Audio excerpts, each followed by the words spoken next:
अस्सलाम वालेकुम, welcome back to our new vlog. आज का व्लॉग जो है ना बहुत इंपॉर्टेंट होने वाला है। बहुत सारे लोग पूछ रहे थे कि आप इंडोनेशिया क्यों नहीं गए अभी तक। तो भाई इंडोनेशिया पहली बात तो हमने आपसे जैसे डिस्कस किया था कि हमारे बच्चे भी उनके स्कूलिंग उनके एग्ज़ाम वगैरह चल रहे हैं, तो इतनी अर्जेंसी में हम लोग नहीं हैं कि हम फ़ौरन चले जाएँ। और दूसरी बात ये है कि जो है ना इंडोनेशिया का कुछ हमें उसमें तहफ़्फ़ुज़ात थे जिसकी वजह से हमने अभी थोड़ा सा पोस्टपोन किया है। और हम कुछ कंट्रीज़ की ऐसी तलाश में थे जहाँ मिनिमम टाइम के अंदर जो है ना हमें रेजिडेंट परमिट मिल जाए, और हम लोग जो है ना वो मिनिमम टाइम के अंदर हमें कोई पीआर शेप या कोई रेजिडेंट परमिट मिल जाए, जिसकी वजह से हम टाइम ज़्यादा ज़ाया ना हो और हम कोई नेशनलिटी हासिल कर लें। इसमें जो है ना सबसे पहले तो मैं आपसे जो है ना ये डिस्कस करूँगा कि वो कौन से कंट्रीज़ हैं जहाँ पे हम जा सकते हैं।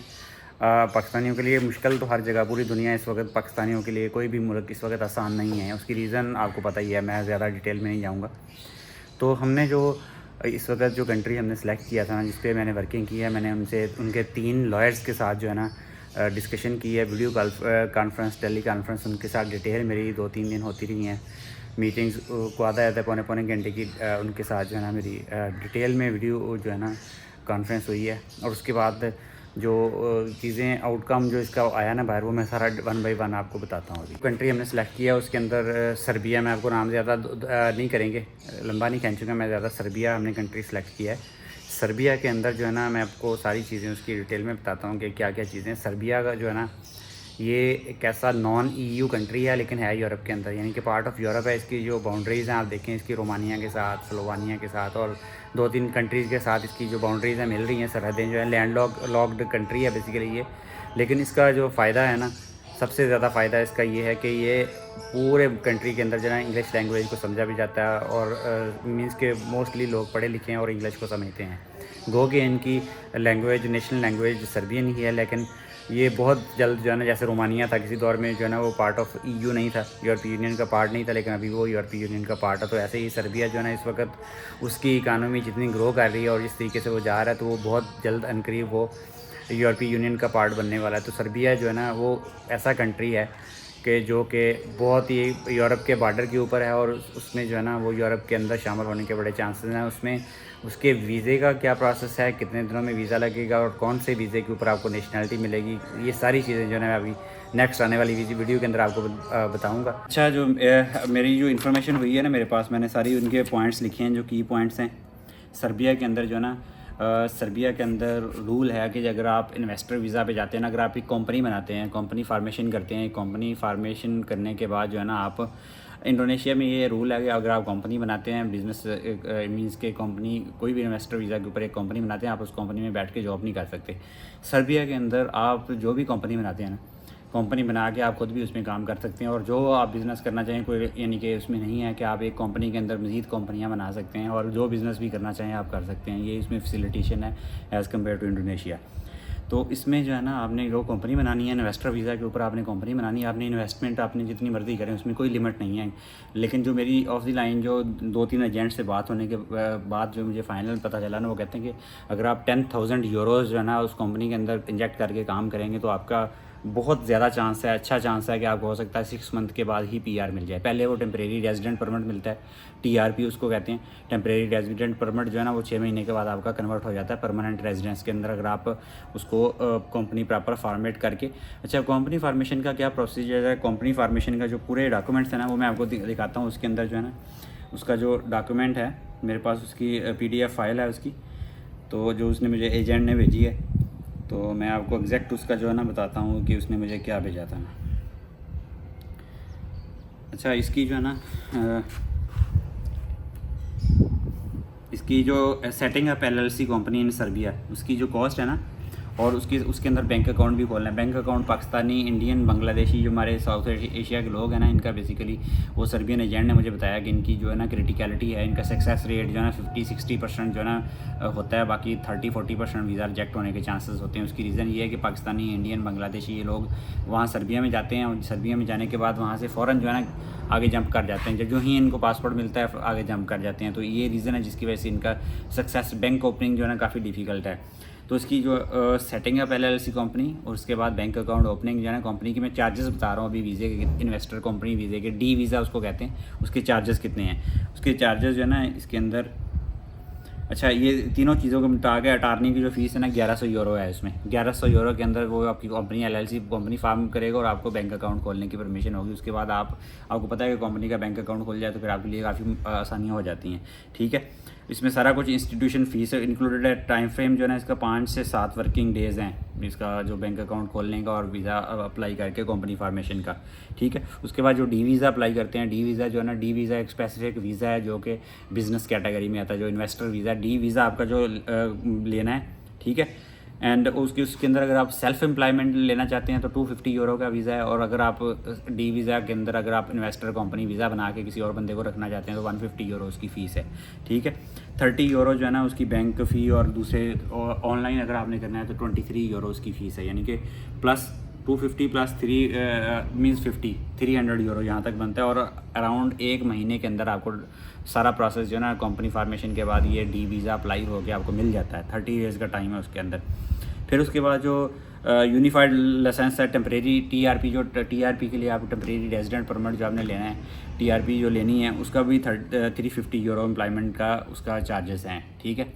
350 यूरो जो है ना आपने एम्प्लॉयमेंट के उसमें आपकी सेल्फ एम्प्लॉयमेंट भी होगी, ठीक है। और जो आपके अटारनी की फ़ी है 185 यूरो यहाँ पे लेगा आपका। उस वक्त डी वीज़ा निकल चुका होगा, उसके बाद उसने नेक्स्ट फ़ीस आपसे लेनी है, ठीक है। और ये भी 1 महीने के अंदर सारा कुछ हो जाएगा। 1 महीने मैक्सिमम इनका टाइम 1 महीने के अंदर जो एजेंट्स ने मुझे अच्छे एजेंट्स ने दिया वो ये है। अब उसके बाद next process temporary resident permit जो है ना उसके फॉर ईच मीन्स के अदर दैन एम्प्लॉय जो है ना, सेल्फ एम्प्लॉयमेंट के अलावा जो अगर आपने फैमिली बुलानी है तो उसके लिए 200 यूरो का जो है ना एडिशनल एक्सपेंस है हर बंदे का, जो वीज़े का एक्सपेंस है। मैं इन्वेस्टर वीज़ा के ऊपर अपनी फैमिली और बच्चे स्पॉन्सर करके उनको बुला सकता हूँ, उनकी ये फ़ीस है 200 यूरो, ठीक है। उसमें 185 यूरो जो एजेंट ने लेने हैं, एजेंट ने जो है ना हर बंदे के इतने पैसे लेने हैं, ठीक है। उसमें भी 1 महीने का टाइम लगता है और वो जो है ना आपको वीज़ा मिल जाता है। उसके बाद वर्चुअल ऑफिस आपने एक जो वहाँ पे वर्चुअल ऑफिस बनाना है ना, उसकी वर्चुअल ऑफिस जो है ना कंपनी के लिए मस्ट है। उसकी 80 यूरो पर मंथ जो है ना उसकी फ़ीस है, वो आपको हर मंथ देनी है, गवर्नमेंट को देते रहना है आपने। 80 यूरो पर पर्सन है वो फ़ीस, वो आपका देते रहना है, ठीक है। ये इसकी जो है ना फ़ीस के मतलब मैं बता रहा था। बाकी जो मेरी बातें हुई हैं कि जो ऑलमोस्ट जो है ना ये फ़ीस देने के बाद आपको वीज़ा मिल जाएगा। आप अपनी फैमिली को भी बुला सकते हैं वहाँ पे PR में, और फैमिली 6 महीने आप टेम्परेरी रेजिडेंट परमिट लेके रहेंगे। 6 महीने के बाद आपको परमानेंट रेजिडेंसी मिल जाएगी। परमानेंट रेजिडेंसी हर साल के बाद, वो 3 साल की एक दफ़ा रिन्यू करवा सकते हैं। आप रिन्यू करवाएंगे ना उस इन्वेस्टर वीज़ा के अंदर, उसके अंदर आपने 10,000 यूरो मिनिमम आपने रखने हैं उस कंपनी के अंदर। वो ला नहीं है उनका, किसी जगह डॉक्यूमेंट नहीं है, लेकिन एजेंट ने मुझे बताया कि वो पुलिस जो है ना, इनकी जो खुफिया पुलिस है वो वेरीफाई करती है। अगर आपके पास वो नहीं होंगे तो उनको फिर वो सस्पिशियस एक्टिविटी काउंट करते हैं। वो कहेंगे यार कुछ ना कुछ ये गलत करने वाले हैं, तो ये सिक्योरिटी के तौर पर 10,000 यूरो आपने रखने हैं, ठीक है। बाकी वो 3 साल जो है ना आपने उसके सर्बिया के अंदर गुजारने हैं। 3 साल के अंदर भी जो है ना हर साल 12 महीनों में 9 महीने मस्ट है आपने वहाँ पे रहना है। 2 से 2.5 से 3 महीने आप आउट ऑफ कंट्री जा सकते हैं, बाकी 9 मंथ जो है ना आपने उसी कंट्री के अंदर रहना है, ठीक है। 9 मंथ उसमें 210 डेज़ और 220 डेज़ हैं जो कि आपने हर साल में मस्ट है वहाँ पे सर्बिया के अंदर रहना। और 3 साल कंटिन्यूस जब आप परमानेंट रेजिडेंस के ऊपर आप रहेंगे तो आप 3 साल के बाद आपको जो है ना उनका आप you will be eligible for citizenship, और पासपोर्ट के लिए आप एलिजिबल हो जाएंगे। आप पासपोर्ट अप्लाई कर सकते हैं। पासपोर्ट अप्लाई करने के यानी कि 3 साल के बाद आपको उस मुल्क का पासपोर्ट मिलेगा। और आप सर्च कर लें जाके, सर्बिया का पासपोर्ट जो है ना वो पूरे यूरोप के अंदर जो है ना आपको जब परमानेंट रेजिडेंसी, यहाँ पे मैं बताना चाह रहा हूँ कि परमानेंट रेजिडेंसी जो है ना सर्बिया की, वो भी ऐसी है कि उस कार्ड के ऊपर आप पूरा यूरोप घूम सकते हैं। जैसे मिडिल ईस्ट के अंदर अगर आपके पास एक कंट्री का वीज़ा है तो बाकी सब कंट्रीज़ के ऊपर वीज़ा ऑन अराइवल मिल जाता है। ऐसे ही सेम पूरे यूरोप के अंदर अगर आपके पास सर्बिया का PR है, परमानेंट रेजिडेंस है, तो आप पूरे यूरोप के अंदर घूम फिर के आ सकते हैं। आप दूसरे कंट्रीज़ के अंदर जो भी यूरोपीय यूनियन का पार्ट है वहाँ पे बिज़नेस ओपन कर सकते हैं। वहाँ पे आप जो है ना और भी अपॉर्चुनिटीज़ को देख सकते हैं, जॉब वगैरह के लिए आप जा सकते हैं। उसके 3 साल के बाद जो है ना आपको परमानेंट रेजिडेंसी मिल जाएगी।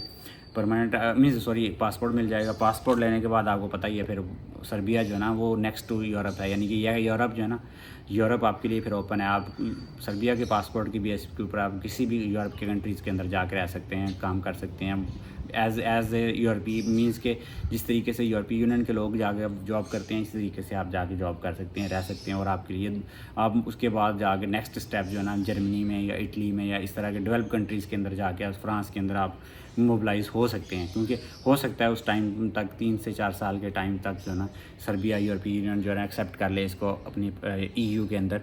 तो ये इसमें जो बाकी जो मैंने इसमें जो की है वहाँ पे स्कूलिंग जो है ना इंग्लिश स्कूलिंग भी है और सर्बियन लैंग्वेज में है। सर्बियन लैंग्वेज वाली स्कूलिंग आपके लिए फ्री है। अच्छा, इसमें जो मेडिकल है ना, आपकी फैमिली का मेडिकल सारे एक्सपेंसेस जो आपने कंपनी का मंथली एक्सपेंडिचर देना है उसके अंदर टोटली आपकी जो है ना कवर्ड है।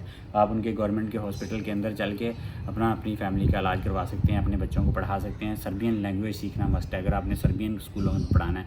यहाँ पर भी यही मसला है कि सर्बियन स्कूल जो है ना वो फ्री हैं, उनमें एजुकेशन स्टैंडर्ड यूरोपीय लेवल का है, मीन्स कि अच्छा है। लेकिन इंग्लिश यूनिवर्सिटीज़ जो है ना, इंग्लिश स्कूलिंग जो है वो कॉस्टली है थोड़ी सी, लेकिन उतनी कॉस्टली नहीं जितनी इंडोनेशिया के अंदर है, उससे लेस कॉस्टली है। लेकिन यहाँ पे मैंने देखा है सर्बिया भी एक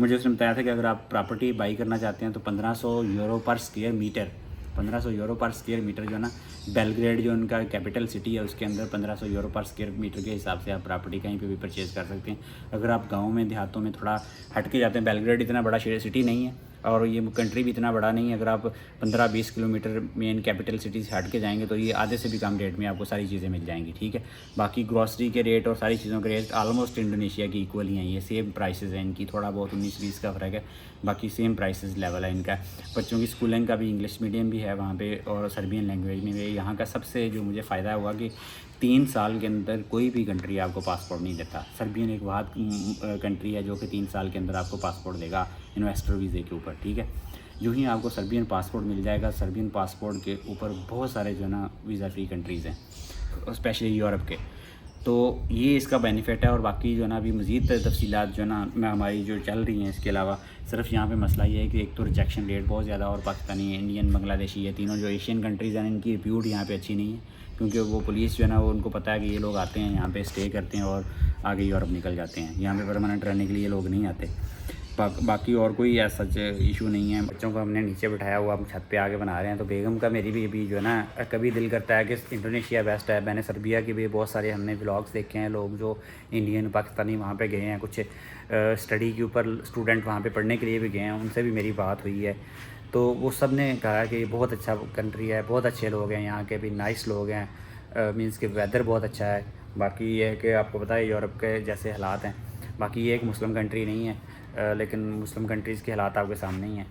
तो बाकी ये है कि यहाँ पे सबसे ज़्यादा बेगम से पूछते हैं कि बेगम आपका क्या प्लान है, कि कौन सा अच्छा लगा? मेरा ना प्लान यही है कि मुझे कहीं भी ले जाएं। मेरा तो घूमने का, जाके रहने का दिल कर रहा है, जगह ही हमारी चेंज हो जाएगी। मैं सोच रही हूँ एक दफ़ा हम जाएं, थोड़ा सा भी टाइम, बच्चे छोटे हैं ना, थोड़ा वो भी एडजस्ट हो जाएंगे, हमारे लिए भी इस टाइम पे भी आसान है। क्योंकि जैसे जैसे टाइम गुजरेगा हम लोग बुढ़ापे की तरफ और उनकी जो ज़्यादा जवानी वाला टाइम आ जाएगा तो फिर हमारे लिए मुश्किल हो जाना है सारे काम करना।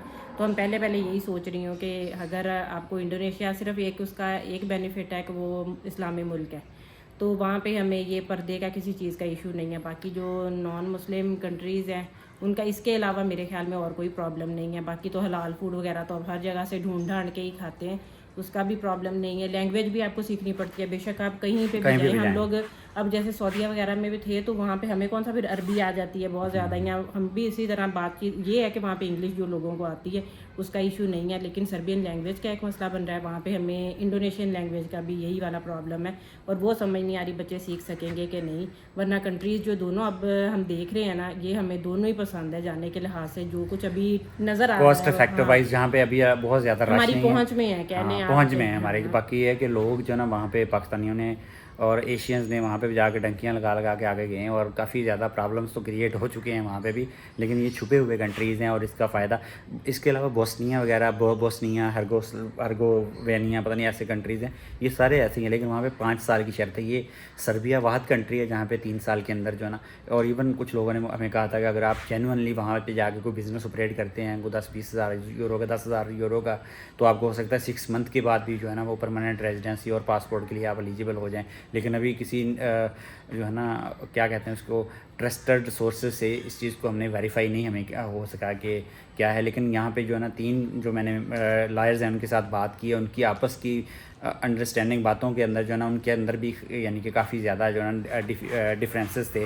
जैसे कि वीज़ा फ़ीस एक एजेंट ने हमें डिफरेंट बताई है, दूसरे एजेंट ने डिफरेंट बताई है, और तीसरे एजेंट मैं आपको मिनिमम वाली बताई है मैंने जो इस वीडियो के अंदर बताई। बाकी इसमें बहुत ज़्यादा वेरिएशन थी बिज़नेस के हवाले से, इन्वेस्टमेंट के हवाले से, और कंपनी फार्मेशन की जो कॉस्ट है उसके हवाले से भी। तो ये आज की इन्फॉर्मेशन थी सर्बिया के हवाले से। बाकी जो लोग हमें देख रहे हैं प्लीज़ हमें लाजमी गाइड कीजिएगा, किसी को इन्फॉर्मेशन है सर्बिया के हवाले से, कोई अच्छी डिटेल्ड इन्फॉर्मेशन है जो हमने इन्फॉर्मेशन पास ऑन की है, मिलेगी तो काफ़ी लोगों का फ़ायदा होगा, हमारा भी होगा, जाहिर सी बात है। ये हमने इंडोनेशिया से पहले हम इसको प्रायोरिटी दे रहे हैं कि अगर हमें इसके बारे में कोई अच्छी इन्फॉर्मेशन हो, क्योंकि हम लोग बातचीत वो हो रही है हमारी, ये नहीं है कि हम जस्ट लोगों की वो बताने के ऊपर रह रहे हैं। लेकिन उसके बावजूद भी जब तक आपको कोई इन्वेस्टमेंट हमारे पास इतनी नहीं है, हमारे पास जो घर है गाड़ी है वही हम सेल करेंगे, जहाँ भी जाना होगा ये गाड़ी सेल कर देंगे, घर सेल कर देंगे, और इतने पैसे हमारे पास हो जाएंगे कि हम एटलीस्ट थोड़ा छोटा मोटा कारोबार करके हमारे वीज़े की और टिकट वगैरह और हमारी चीज़ें निकल आएंगी। बाकी हमारे पास कोई इतना बहुत ज़्यादा खुला पैसा नहीं है कि हम जो है ना सारा कुछ करके जाएं। तो ये चीज़ें हम बेच देंगे, फिर आगे अल्लाह ताला ने मौका दिया ना कोई आगे सेटलमेंट हो सकी तो फिर आगे बना लेंगे, कोई मेहनत कर बस लेंगे। इसी चीज़ से डर लगता है, यही डर लगता है। दरमियान में जो मसला है ना वो यही है कि हम लोग यहाँ से भी जाएं और आगे भी कुछ ना बने, बस इसी चीज़ को जो सोच के है ना, क्योंकि अगर हम इतना बड़ा स्टेप ले रहे हैं तो उसके लिए हमें कोई ना कोई चीज़ जो है वो सेल करनी पड़ेगी, चाहे वो घर हो, गाड़ी हो, या मे बी दोनों ही चीज़ें हों। में लाजमी आके बताइएगा कि हमारा ये ऑप्शन सही है या गलत है, क्योंकि जो है ना हमें तो सबसे कॉस्ट इफेक्टिव यही लग रहा है कि जिसमें मिनिमम पैसे के अंदर जो है ना हम कुछ ना कुछ कर सकते हैं। आप लोग लाजमी, जो लोग बाहर रहते हैं हमें लाजमी बताइएगा सर्बिया के बारे में। हमारा सर्बिया के अंदर जाने का जो ना इंडोनेशिया से भी फ़र्स्ट प्रेफरेंस हमारी सर्बिया के अंदर है। इस वक्त हम पूरी कोशिश कर रहे हैं, 3-4 जेंट्स के साथ हमारी 2-3 दफ़ा मीटिंग्स हो चुकी हैं। तो लाजमी हमें जो है सजेशन अपनी लाजमी दीजिएगा कि इसके बारे में आपका क्या ख्याल है, हमें मूव करना चाहिए सर्बिया के अंदर कि नहीं। बाकी कॉस्ट वगैरह आपके साथ सारी शेयर कर दी है, इतना ही खर्चा है। बाकी ये है कि इसका एक ड्रॉबैक है कि सर्बिया की पाकिस्तान के अंदर एम्बेसी नहीं है, हमें या तो ईरान जाना पड़ेगा या नियरेस्ट जो है ना या अज़रबैजान जाना पड़ेगा वीज़ा अप्लाई करने के लिए और सारा वीज़ा लेने के लिए। बाकी ये एक अलग खर्चा एक्स्ट्रा खर्चा है, ईरान या अज़रबैजान, और या तीसरा तुर्की के अंदर उनका है जो उनका क्या कहते हैं वो कौंसलेट। तो ये एक थोड़ी सी ड्रॉबैक है इसका, जैसे इंडोनेशिया का इस्लामाबाद के कराची के अंदर है तो प्रॉब्लम नहीं है। तो आई होप कि आज की वीडियो आपको इन्फॉर्मेटिव लगी होगी, और लाजमी हमें अपनी कमेंट से आगाह कीजिएगा कि आपको हमारा ये डिसीजन कैसा लगा सर्बिया के बारे में। बाकी अपनी राय से लाजमी हमें जो है ना नवाजें।